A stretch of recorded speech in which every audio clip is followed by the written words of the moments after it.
Ethereum was on the top of its game during the 2017's ICO mania. Thousands of projects lined up to launch their so-called decentralized assets atop the Ethereum blockchain and raised millions of dollars. That pushed the demand for the ledger's native token ETH, leading its spot price to as high as $1,420 per token. But the bias flipped soon after majority of Ethereum-based blockchain startups failed or proved to be outright scams. The private assets they distributed via public crowd sales plunged massively due to no concrete backing from an astounding business model.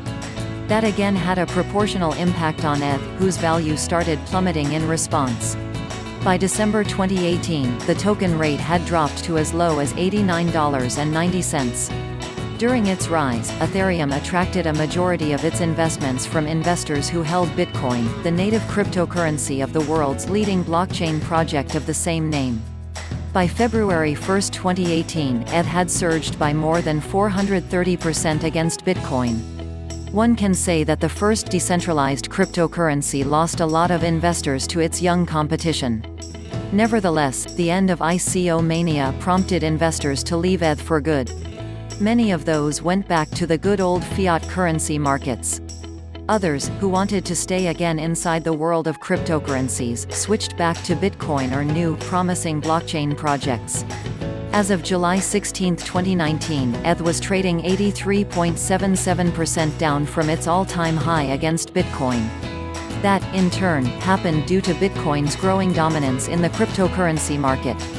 Ever other top alternative coin failed to match up to the strong sentiments in the Bitcoin market. Ethereum, plagued by the ICO mishap, too suffered likewise. The Ethereum backers have been lately attempting to change the narrative of their offerings. After ICOs, the new kid on the block is Decentralized Finance (DeFi), a method which enables borrowing, lending, and trading of assets atop the Ethereum blockchain. Moreover, DeFi allows developers to create and issue asset-backed derivatives on the public ledger. Applications utilizing the DeFi approach are turning in good numbers for Ethereum. MakerDAO, for instance, is a decentralized debt system running on the Ethereum blockchain. It allows people to lock their ETH in a smart contract as collateral and take out credit in DAI, a stablecoin pegged to the US dollar. Per the data provided by MKR Tools, the amount of ETH locked in the MakerDAO smart contract has surged substantially since January 2018. Other than DeFi, there are also Ethereum-based tokens that have survived the ICO bloodbath. Some of them, such as Link, performed exceptionally well against Bitcoin during this year's second fiscal quarter. It was up 800% against the US dollar at one point this year but corrected downwards by 30%. The interim scenario allows Bitcoin to lead the gains in the cryptocurrency market.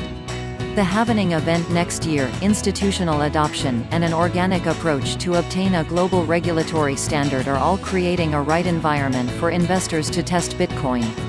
Ethereum, despite its lower number of upside fundamentals, is also attracting interests from firms like HTC, Fidelity, and Google. Forbes created a list of $50 billion companies that was experimenting with blockchain.